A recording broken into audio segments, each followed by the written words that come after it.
In today's video, let me show you how to use the TikTok schedule post. Welcome back to a new guide video, everyone.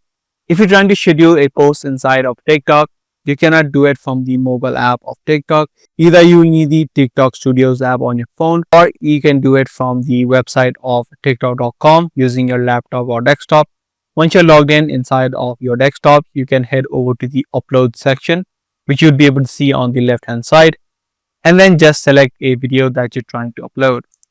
Once a video is selected, you can add in descriptions and edit covers, and right here it says when to post. You'll need to select the schedule option, click on allow, and then you can select the exact date and time when you want to schedule this post. You can also make it public or only you, or select the friends option only. Once you're done, you can scroll down and click on schedule once everything is done and once your video has been successfully uploaded. So that's all there is in scheduling a post inside of TikTok. If this guide video was helpful, be sure to subscribe, share, and also give this video a thumbs up. That's pretty much all for today. I'll see you in the next video.